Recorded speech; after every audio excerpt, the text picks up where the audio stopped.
Estamos na distância de 1,70 m. Vamos conversar e assim poderemos fazer uma entrevista um pouco mais à vontade e com toda a segurança. Muito bem. Olha aí, né? Estou aqui totalmente obediente. Eu sou Paulo Moreira Leite. O presidente Lula, todos vocês conhecem. Nós estamos aqui para começar um programa novo que chama Sexta-feira, 13 horas. Não preciso explicar o nome e o objetivo desse programa é toda sexta-feira nós temos aqui uma entrevista e tivemos a felicidade de trazer o presidente Lula para essa primeira conversa. Eu gostaria, para começar esse programa de hoje, chamar a presidenta do PT, Gleisi Hoffmann, para bater um papo inicial com a gente. Olá, bom dia, Paulo Moreira Leite. Bom dia, presidente Lula. Uma alegria ver vocês todos aqui na TV. Esse canal do YouTube que é um instrumento da nossa comunicação com a militância, com a sociedade brasileira. Queria também saudar todos que nos acompanham na TV, acompanham a nossa programação durante a semana, manifestar a nossa solidariedade ao povo brasileiro que passa tantas dificuldades com essa pandemia, as famílias que perderam seus entes queridos. E esse programa que nós estreamos hoje, temos a honra de estrear com o presidente Lula, sexta-feira, 13 horas, vai ser um programa de entrevistas que nós vamos ter normalmente aqui na TV PT todas as semanas. Então, quero convidá-las para sempre assistir. Programa de debate, de conhecimento, também de informação. Mas eu quero começar aqui saudando muito o presidente Lula e parabenizando pelo resultado dessa semana, presidente. Enfim, conclui-se o resgate da justiça para o senhor nos processos de Curitiba, da Lava Jato. A Lava Jato sai definitivamente da sua vida. As decisões do Supremo Tribunal Federal essa semana de concluir o processo de suspeição do Moro e também de que a vara de Curitiba não poderia julgá-lo e de estender essa suspeição aos outros processos, resgata a justiça e começa a trazer a verdade à tona. E isso é fruto da sua luta, da sua resistência, da sua persistência em não transigir com a verdade. E também luta política da nossa militância e de todos aqueles que acreditaram que a verdade sempre vence. Acho que abre-se agora uma luz para o Brasil, um esperançar para o povo brasileiro de que a gente pode reconquistar esse país para o nosso povo. Queria aqui saudar a todos que estão responsáveis pela produção da TV PT e desse programa, em especial nosso companheiro Gilmar Tato, que hoje faz aniversário. Parabéns, Gilmar, nosso secretário de comunicação, e em seu nome saudar toda a equipe. E falar para quem está nos assistindo que nós precisamos muito da sua ajuda para que a TV PT possa realmente se concretizar como esse instrumento de comunicação da nossa militância e para a sociedade brasileira, levando as nossas propostas, levando informação, levando formação. Por isso, queria pedir para você, além de acompanhar a TV PT, se cadastrar no canal, tocar o sininho, acompanhar toda a programação, também nos ajudar a sustentar a TV PT. Você vai ver aí, logo na imagem, o QR Code. A gente pede para você colocar o celular, poder fazer uma doação ou acessar o nosso site, né? pt.doe.org.br. É com a sua força, com a força da nossa militância, que nós vamos construir uma comunicação que possa mudar a realidade que nós estamos vivendo hoje no Brasil. Então, com essa abertura e agradecendo a participação de todos vocês, e, de novo, muito especialmente a sua, presidente Lula, por estar aqui inaugurando o Sexta-feira, 13 horas, e do Paulo Moreira Leite, a quem a gente tem uma grande simpatia e admiração, para que a gente possa ter essa entrevista correndo numa boa, sendo feita para esclarecer aí o pessoal que está nos acompanhando. Então, desejo a vocês uma boa entrevista e a todos que estão assistindo também uma boa interação.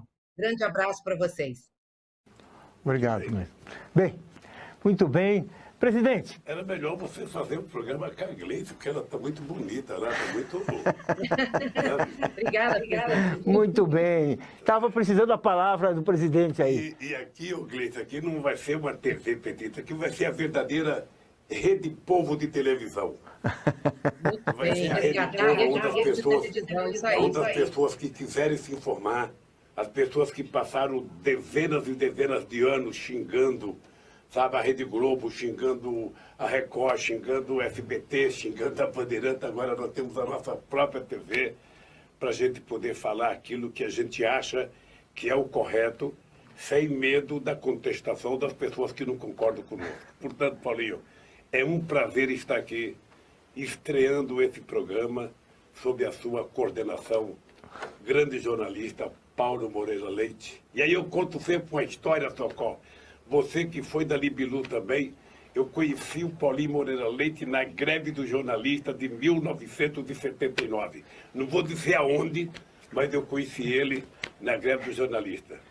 Ele era favorável a continuar a greve, eu fui lá junto com o Juarez para acabar com a greve. Ele quer dizer que eu sempre fui meio esquerdista. Ou pelo menos naquele tempo eu era esquerdista. Não era esquerdista, aquilo era mais louco do que esquerdista, sabe? Mas de qualquer forma, foi um prazer, porque estabelecemos uma amizade que perdura, sabe, há mais de 43 anos. Boa, muito bem.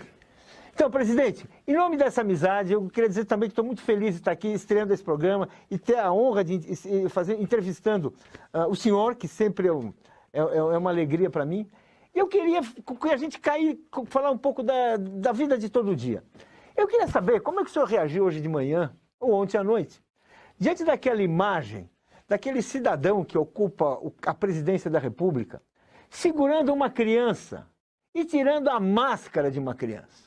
Aquela máscara que hoje é a proteção num país que não tem vacina para todos, e não existe vacina para crianças, num país onde ontem nós tivemos 1.873 óbitos, 77 mil casos de pessoas contaminadas, e um país onde já temos 509.003 mortos. Eu queria saber como que é essa imagem, essa cena de tirar uma máscara, depois convencer em outro palanque uma menina também a tirar a máscara. Como é que o senhor reagiu a isso? Como é que o senhor está sentindo isso? Olha, essas imagens, elas são mais fortes do que qualquer denúncia que se possa fazer na CPI contra o presidente Bolsonaro. Essas imagens vêm mostrar que ele é um genocida. Ele não tem respeito pela vida, não tem respeito pelo povo brasileiro, não tem respeito pelos velhos, não tem respeito pelos jovens, não tem respeito pelos índios, não tem respeito pelos negros, não tem respeito pelos trabalhadores e agora não tem respeito pelas crianças. Ou seja, não é possível que um cidadão que tem mais de 67 anos de idade, não tem sentido um cidadão que foi deputado 30 anos, não tem sentido um cidadão que virou presidente da República. Tá certo que a forma com que ele foi eleito foi com base na mentira, foi com base nessas atitudes fascistas deles. Não tem sentido um cidadão desse tirar uma máscara de uma criança de colo. Qual é a imagem que ele passa para a sociedade? Então, se a CPI precisava de um crime do Bolsonaro para propor a cassação dele, está feito. A imagem é mais forte. A imagem do que ele tem de falta de respeito pela vida é mais forte do que qualquer acordo que ele tenha feito para comprar vacina, que tenha tido corrupção. Ou seja, tudo isso é menor do que a imagem de um presidente da República cometendo um crime contra a orientação de toda a ciência do planeta Terra, tirando a máscara de uma criança e exigindo que outra criança, para fazer a apresentação, tire a máscara. Sabe? É desrespeitoso contra o humanismo. É desrespeitoso quem ama a vida, porque o dom da vida é a coisa mais preciosa que nós, seres humanos, temos. E ele, então, provoca o desrespeito todo santo dia. Não é normal. Portanto, eu espero que os membros da CPI tenham visto a atitude dele, porque eu acho que esse cidadão, efetivamente, em algum momento da história, vai ser culpado pela grande parte das mortes que aconteceu nesse país. Quando eu digo que ele é genocida, é porque ele é genocida. É porque ele não trabalha para salvar as pessoas. Ele trabalha para criar, sabe, problemas para as pessoas. Então, eu sinceramente acho que nós vamos ter que continuar acreditando que a CPI vai apresentar a proposta. Presidente, eu queria justamente perguntar para o senhor, como é que o senhor vê? A CPI hoje tem um grande momento, que se espera um grande momento, em que o deputado e aquele alto funcionário do Ministério da Saúde vão apresentar dados capazes de comprovar, né, um esquema de corrupção no Ministério da Saúde, no governo, na compra de vacinas superfaturadas. Aí uma história que está nos jornais. O senhor espera da CPI um avanço? O senhor espera provas? O que o senhor espera da CPI? Olha, deixa eu dizer uma coisa. Eu acho que o que a CPI já fez, as pessoas ficam esperando provas que às vezes podem nem existir. Mas eu acho que agora a CPI está tomando uma atitude correta, que é fazer uma caminhada pelo caminho, pelas estradas que compraram a vacina, para saber se houve ou não intenção de alguém ficar rico às custas da vacina. Porque não é possível o desastre que foi para comprar vacina. O Brasil poderia ter comprado a vacina no primeiro momento, houve oferta da Organização Mundial da Saúde para o Brasil comprar, e o Brasil não se interessou. Então eu espero, e eu estou dizendo isso, eu acho que não importa quais são as denúncias que venham mais, o fato do presidente se colocar da forma mais desrespeitosa do planeta Terra com uma criança, sabe, fazendo essa criança tirar a máscara, já é motivo desse cidadão ser punido, e ele efetivamente não pode ser presidente da República. Ele não tem cacife para ser presidente da República, não tem estatura para ser presidente da República. É um homem que conta mais de 4 mentiras por dia. É um homem que conta mais de 4 mentiras por dia. Ou seja, então, não é possível que a gente possa continuar convivendo com um cidadão desse governando o Brasil. Presidente. Então, eu acho que a CPI vai apresentar um resultado que a sociedade brasileira quer. Ou seja, a prova já tem o depoimento das pessoas do governo que foram lá, o depoimento daquele general, sabe, que para honrar a fada do Exército Brasileiro, ele não poderia ter aceitado ser ministro da Saúde se ele não entende de saúde. Não entende de saúde. Então, sabe... Ele entende de palanque, né, presidente? Ele foi no palanque e depois disse que não fez política, não, né? Essa gente efetivamente é uma espécie... Tem determinadas pessoas que foram na CPI e é um processo de degradação da política, é uma desmoralização da política, é uma desmoralização da pessoa pública. Então, eu acho que o Bolsonaro está cavando a sua cova. Esse é o dado concreto. O Bolsonaro está cavando a sua cova porque não é possível cometer tantos erros absurdos. E ele está muito à vontade, porque ele fala todas as besteiras, nós ficamos criticando o dia inteiro as besteiras, a imprensa reproduz as besteiras que ele fala, e quem está governando o país é o Lira, presidente da Câmara, o Pacheco, presidente do Senado, e o Guedes, que vão vendendo o Brasil, que vão desmontando as empresas estatais, que vão privatizando tudo a preços, sabe, de banana. E vão fazendo a reforma administrativa para prejudicar o trabalhador menor. Não vai ser o cara, sabe, top, não vai ser o procurador-geral da República, não vai ser o procurador que fez as mentiras na Lava Jato. Quem vai pagar o pato da reforma administrativa é o povo pobre que coloca a mão na massa, o povo que carrega piano. E é por isso que eu tenho insistido para que a bancada do PT vá para Brasília e tenha uma ação presencial dentro da Câmara. Sabe, é preciso não permitir que aconteça o que está acontecendo. Não adianta a gente ficar do lado de fora chorando, sabe, e as coisas não acontecem. Então, o senhor acha que a bancada tem que ter uma presença mais ativa, mais combativa? É que eu acho que todo mundo tem que se cuidar. Primeiro, todo mundo tem que usar máscara. Segundo, todo mundo tem que usar álcool gel. Segundo, todo mundo tem que evitar aglomeração. Mas o plenário da Câmara é muito grande. Ali cabe 200 deputados sem aglomeração. Sabe, aqueles tapete verde cabe mais 200 sem aglomeração, sabe? O que não pode é deixar o presidente da Câmara fazer a destruição que está fazendo no país, sabe, pelo voto, sabe, pela internet. Presidente. Não tem sentido. E eu acho que eu queria votar a CPI, eu quero acreditar que a CPI está fazendo um trabalho muito sério. É notável que você veja que a oposição ela tem muita gente preparada. O trabalho do Humberto Costa, o trabalho do Rogério Carvalho, o trabalho do senador Otto, sabe, que são 3 médicos muito experimentados, é extraordinário. E do lado de lá você tem gente tentando defender o indefensável. Por isso que eu acredito que a CPI vai ser muito dura com o Bolsonaro para o bem do Brasil. Muito bem. Presidente, ontem nós tivemos um dia histórico, quando o Gilmar Mendes estendeu a suspeição do Sérgio Moro nos outros 2 processos da Lava Jato que diziam respeito ao senhor. O senhor também estendeu a suspeição no caso do imóvel do Instituto Lula e no caso de Atibaia. Bem, está difícil aqui entender a minha própria letra. Eu queria que o senhor falasse, o que isso representa para o senhor? Assim? Representa, assim, aquela alma lavada? Representa... O senhor até esperava uma declaração tão clara da sua inocência? Olha, deixa eu dizer uma coisa. Eu acho importante que as pessoas que estão nos ouvindo prestem bem atenção no que eu vou falar. A gente tem que lembrar um pouco a história para a gente não achar que aconteceu alguma surpresa.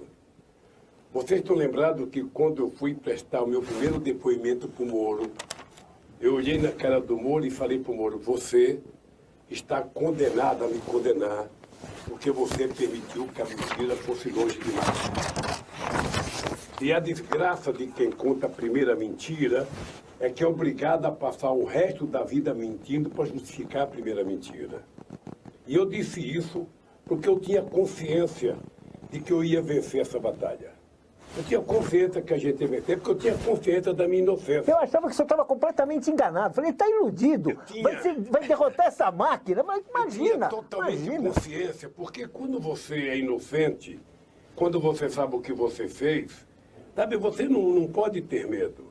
E eu tinha consciência que ia acontecer isso. Veja, você está lembrado que os nossos advogados, grande parte das denúncias que depois foi feita pelo Intercept e depois pelo hack de Araraquara, estava na minha defesa, desde 2016. É verdade. Estava na minha defesa, porque o Cris e a Valesca pesquisaram, viajaram, foram para a Suíça, foram para os Estados Unidos, e a gente provava que tinha envolvimento do Departamento de Justiça dos Estados Unidos, a gente provava que tinha interesses econômicos das empresas americanas para multar as empresas brasileiras, a gente provava que tinha interesse do Ministério Público Suíço para nos prejudicar, era quase que uma quadrilha internacional.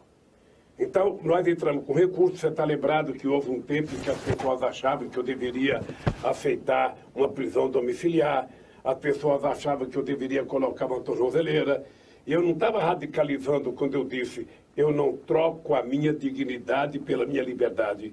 Eu não uso tornozeleira porque eu não sou pombo correio e não vou para casa porque minha casa não é cadeia. Vocês me prenderam, me aguenta aqui agora. Então, obviamente que eu tinha muita certeza que isso ia acontecer em algum momento. E eu devo isso à solidariedade, a todo mundo que se manifestou, aquela vigília. Sabe, eu fico pensando, a história da humanidade nunca teve, sabe, uma vigília daquela em nenhum momento da história para ninguém que foi preso. Aquelas pessoas aguentarem 580 dias. 580 dias, com sol, com chuva, com provocação de vizinho, provocação de delegados, sabe? E gente que veio de fora, e gente que viajou do Brasil inteiro. Então, eu tenho uma gratidão, porque foi isso, na verdade, que foi criando uma consciência do que estava acontecendo no Brasil. Quando a Valesca e o Cristiano levantaram a questão da teoria do lawfare, ou seja, de você utilizar a justiça, sabe, eu não acreditava naquilo. Eu falava, Valesca, eu não acredito, mas só pela tua ousadia, vamos em frente. Porque eu gosto de pessoas ousadas. Eu mesmo que eu não concordo com uma coisa, mas se você quer fazer uma coisa ousada, faça. Se não der certo, a gente tenta resolver depois. E a gente conseguiu provar de forma maravilhosa, sabe? Obviamente que eu sou agradecido aos votos das pessoas na Suprema Corte que reconheceram. Eu só queria que votasse o mérito, porque sabe, o Moro mentiu o tempo inteiro, os promotores da Lava Jato, os procuradores mentiram, e quem tem que punir eles é o próprio Ministério Público, porque esses procuradores da Lava Jato enlamearam a instituição Ministério Público. Não espere que eu vá ficar brigando pessoalmente, se bem que o Dallagnol merece um processo, se bem que ele merece. Mas não espere que eu vá ficar brigando, não. O Ministério Público, que é uma instituição vigorosa, uma instituição respeitada, não pode permitir que mais procuradores continuem cometendo os erros que esse bandido Dallagnol cometeu. Ele, na verdade, queria criar uma quadrilha e queria ficar rico às custas da minha prisão. Veja uma coisa, a primeira denúncia que eles fizeram, aquele PowerPoint, era a denúncia do quadrilhão. Então a tese era, o PT é uma quadrilha, o Lula é o chefe e roubou aquilo. Ora, o quadrilhão caiu em Brasília.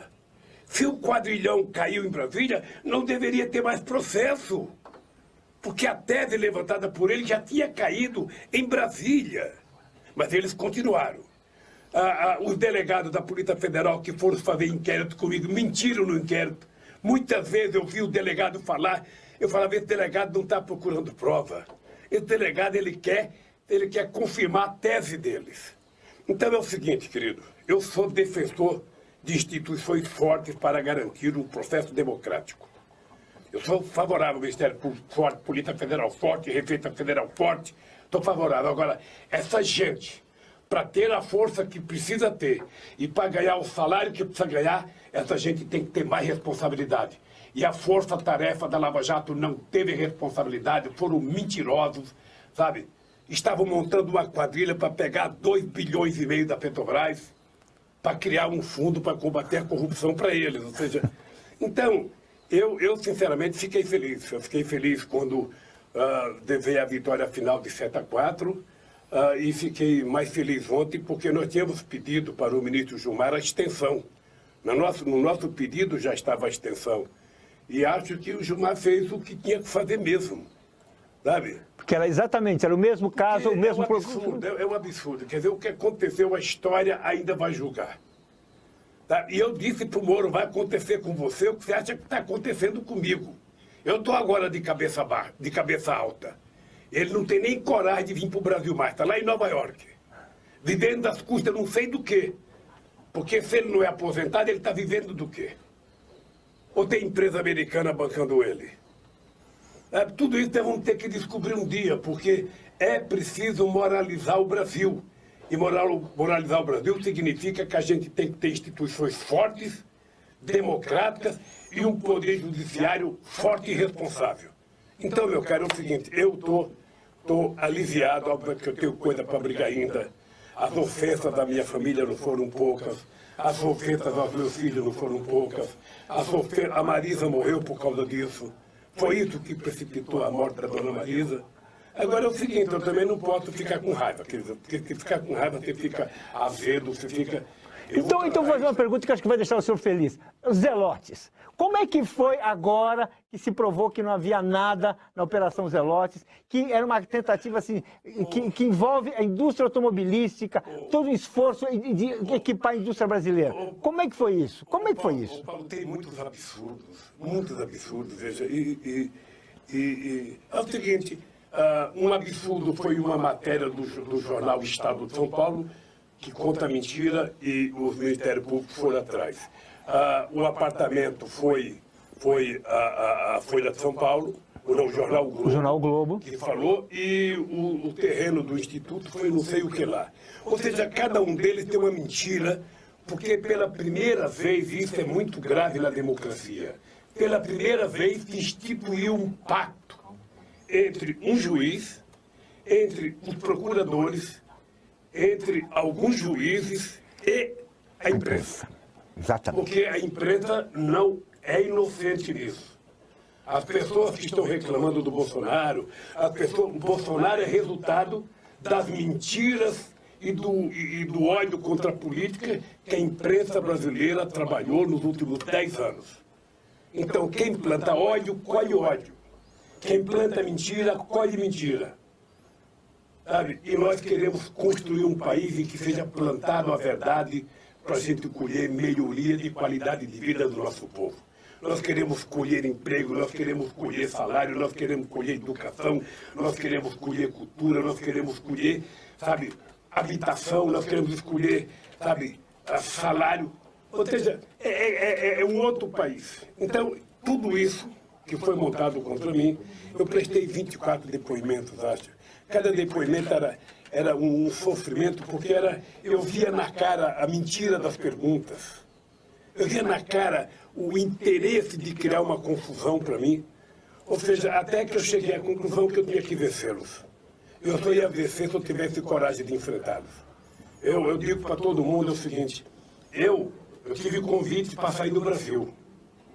Eu tive convite para ir para uma embaixada. E não foram poucos, e eu fiquei matutando. Eu fiquei pensando, se eu sair do Brasil, qual vai ser as manchetes dos jornais? Sabe, a fotografia do Lula, fugitivo, sabe? Eu falei, não vou dar Agora, isso pra você tinha que ser. Eu quero fazer uma pergunta. Falando assim, de uma pessoa para outra, no olho. O senhor tinha certeza que você ia ganhar? Porque, vamos dizer assim, o senhor hoje, o senhor deu a volta por cima. Isso, olha, é só no samba que acontece, né? Levanta, sacode a poeira e dá a volta. Foi o que o senhor fez com a sua vida, com a sua história. Com uma história que não é sua pessoal, uma história política. O senhor tinha certeza que ia vencer? Tem tantos que não conseguem vencer. Como é que o senhor achava que o senhor ia vencer? Olha, você não acredita em ressurreição. Não. Sabe, eu ressuscitei. Porque havia muita gente que achava que eu estava morto. Muita gente achava que eu jamais poderia voltar para a política. Muita gente, porque no Brasil é assim, quando sai uma denúncia contra um político, se esse político tem culpa no cartório, o que ele sabe? Desaparece. Não aparece mais no jornal, não dá mais entrevista, como é Aécio. E outros. Né? Tá. Então, as pessoas falam, não, vamos submergir, vamos, sabe, enfiar a cabeça que nem uma avestruz. Não, no meu caso era diferente. Essas pessoas nunca tinham lidado com alguém que tem caráter. Eu digo sempre, eu tenho orgulho do meu caráter ter sido formado por uma mulher que nasceu e morreu analfabeta, que foi minha mãe, e pelos trabalhadores na porta de fábrica. Essa é a minha formação política, esse é o meu caráter, está tudo aí. E como eu tinha consciência da minha inocência, eu falei, eu vou enfrentar essa gente. Eu vou enfrentar. Pode ficar certo que eu vou enfrentar e eu vou ganhar. E graças a Deus eu tive uns meninos jovens como o Valesca e o Cris como advogado, porque, sabe, eu falava, vamos para cima, não tem meio termo. O senhor não tinha medo, porque quem tem medo não faz isso. O senhor não tinha razão para ter medo. O senhor não tinha razão para ter medo, né? O senhor não tinha razão para ter medo. Eu não tinha que ter medo, meu caro. Eu digo para você o seguinte, o único medo que eu carrego na vida é o medo de trair as pessoas que gostam de mim. Eu dizia na porta da fábrica, quando eu era dirigente sindical, o único medo que eu tenho é de contar uma mentira para vocês. E levar a classe trabalhadora a prejuízos. Sabe? Então, você acha que um cara que conseguiu, com a ajuda do povo, fazer o governo que nós fizemos nesse país, sair, sabe, com a aprovação de 87% de bom e ótimo em dezembro, depois de 8 anos de mandato, quando em muitos países os presidentes estão pela porta do fundo, sabe? Eu ia cometer erro. E esses caras esperaram, sabe, 2 anos para eu deixar a presidenta para começar a inventar denúncia contra mim. Então é o seguinte, sabe? Ô Paulinho, você pode ter certeza do seguinte, eu vou falar olhando para a câmera, porque eu quero falar com o olho da pessoa que está me assistindo. Nesse país, as pessoas podem me atacar de qualquer coisa. Nesse país, as pessoas podem fazer. A única coisa que eu não admito é as pessoas acharem que em algum momento eu cometi um ilícito no exercício do meu mandato. Eu passei 8 anos na presidência. Eu nunca fui num restaurante jantar. Eu nunca fui num casamento. Eu nunca fui no aniversário. A minha vida era daquele palácio, para Alvorada, era do Planalto para o Torto, lá para minha casa. E quando eu chegava na minha casa, eu ficava trancado dentro de casa. Eu não ia nem visitar meus parentes. Aí veio um bando de safado, um bando de moleque, Sabe, que a única coisa que fizeram na vida foi fazer um concurso para ser procurador, sem nenhuma experiência de vida, e chamar de ladrão, sabe? Não, comigo não vai. Comigo não vai e não tem trégua.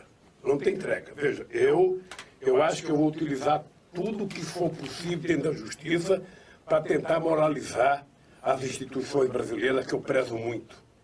Eu fui presidente, eu tratei a Polícia Federal com muito respeito. E os delegados sabem que eu dizia, gente, eu quero que vocês investiguem, eu quero que vocês prendam, mas eu não quero que vocês façam manchete antes de culpar.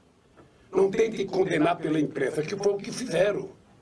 Destruir a imagem de uma pessoa, como eles destruíram a minha imagem. Destruíram ou não? Porque eu sou... É que eles não sabiam da minha relação com o povo. Eles não conheciam o PT. Porque tem muita gente que acha que o PT é um partido comum. Não, o PT não é comum. O PT é o único partido no mundo que foi criado da forma que foi criado, em que a classe trabalhadora criou, dirigiu esse partido, com intelectuais, com estudantes, com comunidade de base, com índios, com negros, com LGBT. O partido é o seguinte, é um guarda-chuva da democracia, sabe? Um partido com vocação socialista enorme. E é por isso que a gente sobreviveu. Porque a gente é diferente. Porque a cultura é diferente. Porque o movimento sindical é diferente. O movimento social é diferente. Então, eu não poderia nunca ter medo. Não poderia ter medo do seguinte. E sabe o seguinte. Antes de alguém dizer que eu cometi um ilícito, olhe no espelho para a sua própria cara e veja se você é melhor do que eu. Sabe? Então, meu caro, é o seguinte, a decisão dessa semana foi muito boa. Estou livre e leve, sabe, para decidir no momento certo se eu vou disputar as eleições ou não. Sabe? Ainda não decidi porque eu acho que nós temos que fazer uma campanha primeiro para conseguir... Fala a verdade, presidente. Fala a verdade, presidente. O senhor acaba de ganha no primeiro turno. Assim, é a manchete de hoje no Estado e no Globo. Claramente, o senhor ganha no primeiro turno, pesquisa do IDEC, que é a sucessora do IBOP, que confirma, vamos ser justos, confirma a Vox Populi do Marcos Coimbra. Confirma, ou seja, isso está ali. O que falta? A população está dando esse mandato. O que falta para o senhor decidir? Falta eu decidir, falta construir, sabe, a aliança necessária, porque o problema não é só ganhar uma eleição. O problema é ganhar e governar. Tá? Porque você sabe que quando eu cheguei na presidência em 2003, os meus assessores diziam que o país estava quebrado, que eu ia ter dificuldade para governar, o Brasil agora está mais destruído. Exatamente, isso é verdade. Isso é verdade. Mais destruído. Então agora, consertar o Brasil será muito mais complicado. Por isso é que o povo não pode acreditar, sabe, em mágico. Pessoas que chegam e falam, eu vou fazer isso. Não vai fazer. É o seguinte, você não governa esse país se você não tiver, primeiro, honestidade com o povo brasileiro. Se você não tiver coragem de chamar o povo para compartilhar com ele a governança desse país.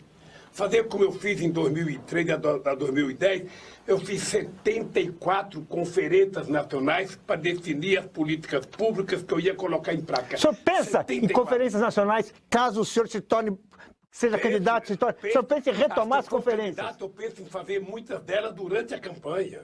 Ah, interessante. Porque sabe o que acontece? O povo é que definir que tipo de Brasil que ele quer. Então, veja, obviamente que eu já fui presidente. Eu tenho dito para os companheiros o seguinte, eu não preciso ser outra vez. Porque se eu for candidato, a minha responsabilidade é infinitamente maior do que a de qualquer outro candidato. Porque os outros candidatos não foram presidente. E os outros candidatos não sabem o que é ser presidente. E eu tenho que fazer mais do que eu já fiz. Eu tenho que fazer mais do que eu já fiz. Quero fazer uma pergunta a esse respeito. Uma pequena história para você. Você sabe que no nosso tempo de governo, em 8 anos de governo, o que nós disponibilizamos para fazer reforma agrária, 52 milhões de hectares, foi 51% de todas as terras disponibilizadas ao longo de 500 anos. Sabe, não foi pouca coisa, meu caro. Sabe, então, fazer tudo o que nós fizemos, criar a PAA para facilitar a compra de produtos do trabalhador, incentivar a assistência técnica para o pequeno produtor. Você fazer as cisternas, 1.400.000 cisternas feitas no governo do PT. Fazer a transposição do São Francisco, que ainda não acabou. Você criar um programa Luz para Todos para levar energia para 20 milhões de pessoas gratuitamente. Ou seja, criar políticas especiais para a mulher, ajudar a marcar a terra dos quilombolas, ajudar a fazer reserva, sabe, de parques nacionais. É muita tarefa. Então, você veja, quando eu decidir, se eu vou ser candidato, eu vou pedir para o PT, se o PT apoiar, eu vou ser candidato. Veja, eu tenho que ter muito compromisso com esse país e tenho que ter muito claro. Porque se eu fizer menos do que eu já fiz, é um fracasso. O povo sabe julgar. Sabe aquele jogador que é o melhor no campo, está sendo aplaudido, e depois vai bater um pênalti e o time dele perde de 1-0 porque ele não marcou o gol de pênalti? E esse cara sai vaiado de campo? Não. Então eu tenho muita responsabilidade. Muita, sabe? E é por isso que as pessoas têm que saber.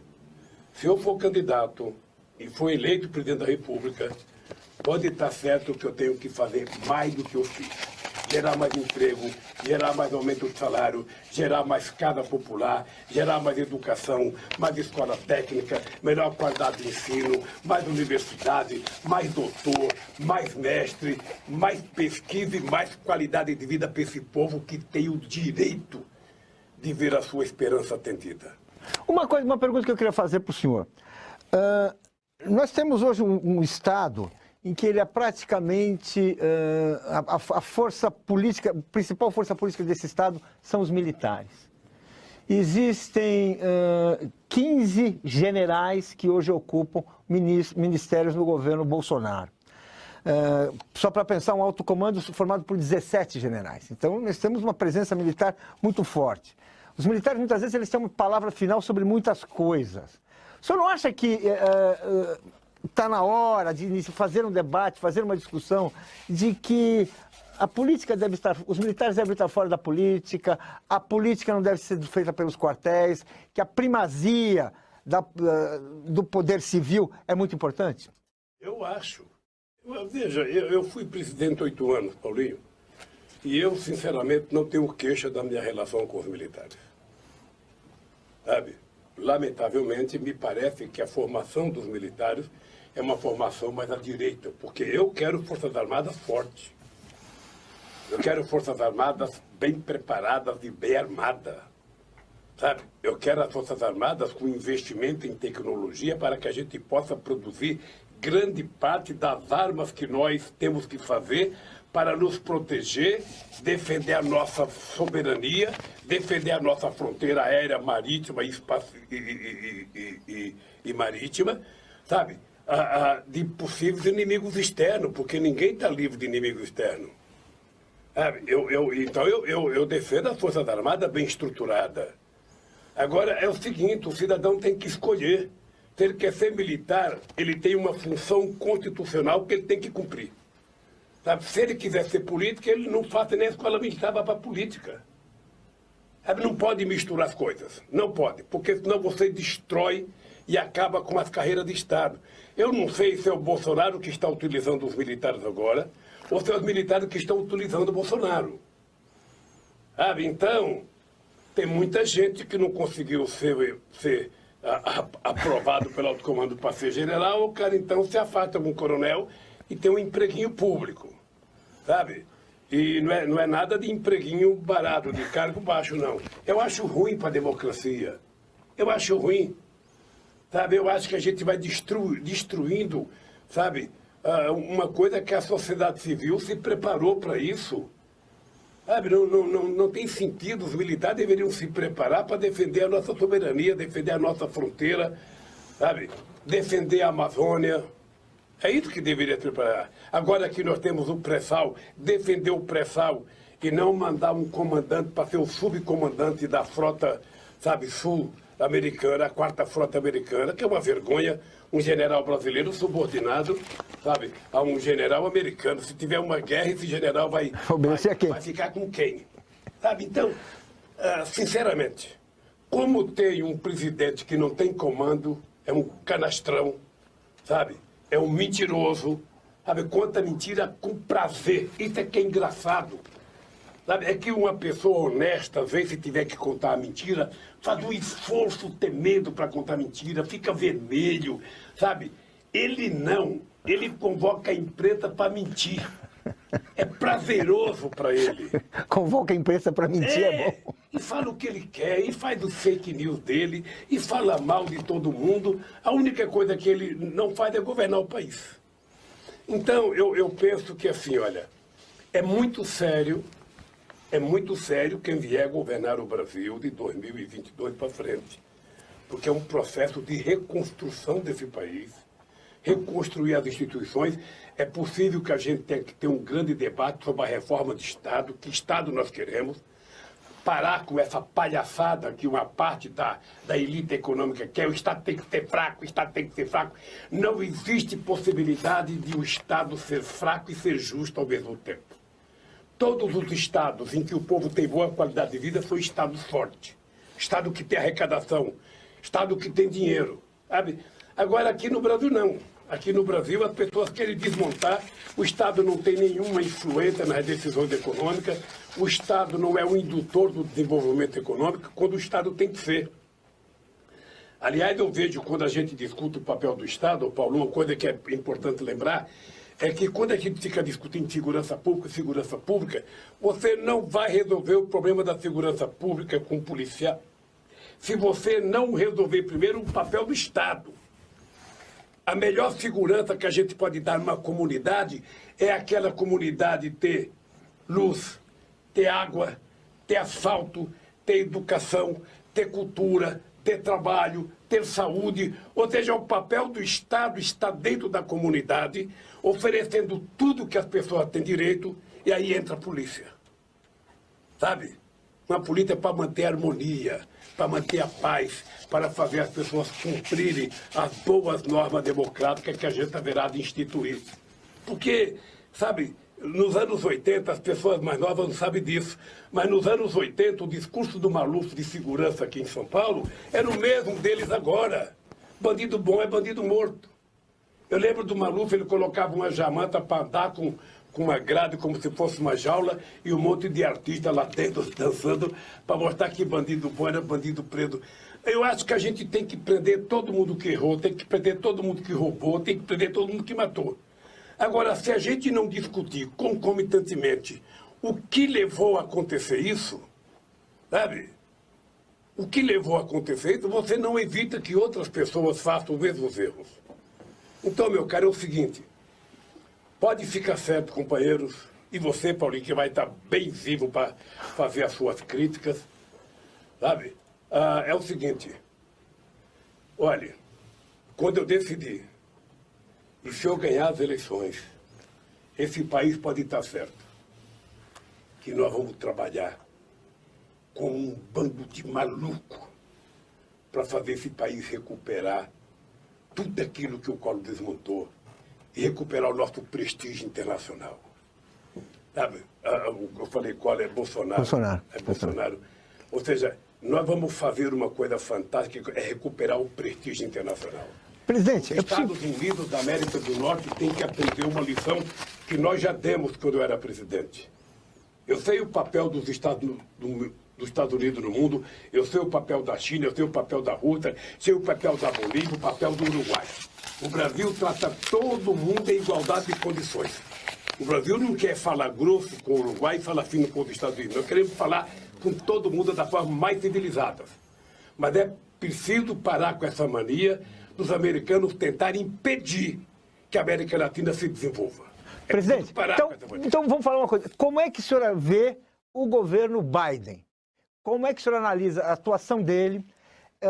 O governo Biden, mais uma vez, reafirmou o compromisso, que a gente sabe as consequências do combate à corrupção do governo americano, o combate à corrupção na esfera internacional. A gente sabe como isso está por trás da Lava Jato. Ele reafirmou isso. O Biden tem afirmado também certas a expansão de poderes do Estado americano sobre o mundo. Como é que o senhor vê o Biden? Comparando, como é que o senhor analisa? Eu acho que nós temos que ver dois Biden.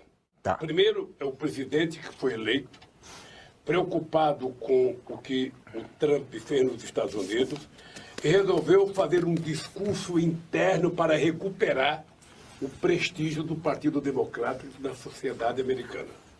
É o cara que colocou mais dinheiro para isso, é o cara que colocou, sabe, mais bilhões e bilhões de dólares para tentar resolver os problemas.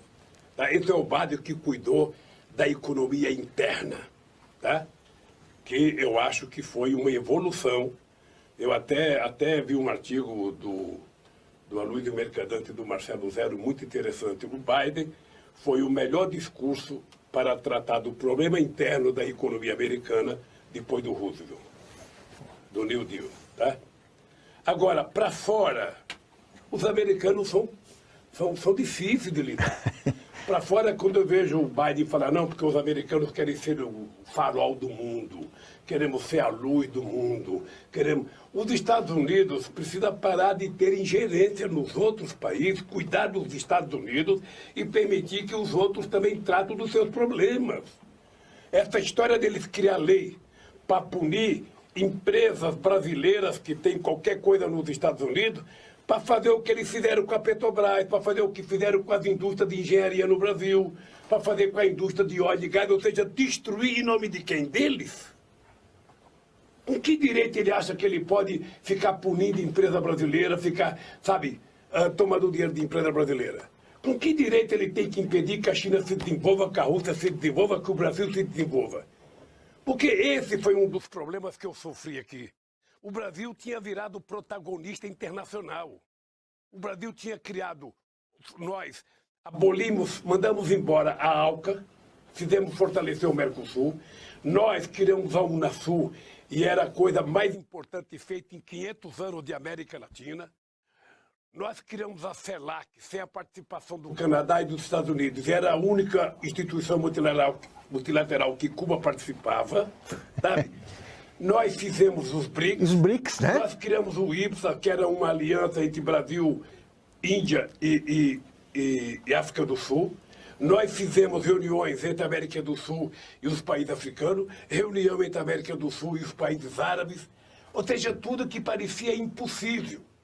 O Celso Amorim, eu e o Erdogan da Turquia fomos ao Irã e fizemos um acordo do enriquecimento de urânio infinitamente melhor do que eles fizeram agora, porque o que eles fizeram já desmanchou, já não vale mais nada e estão aumentando as sanções contra o Irã.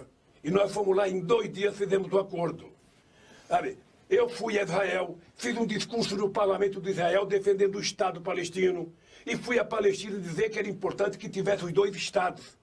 O fato de você criar um não significava anular o outro. Ou seja, eu defendia que a gente criasse o Banco dos BRICS, ele foi criado, o Banco Sul-Americano. Acho que nós não chegamos a criar porque a burocracia atrapalha um pouco aqui na América Latina.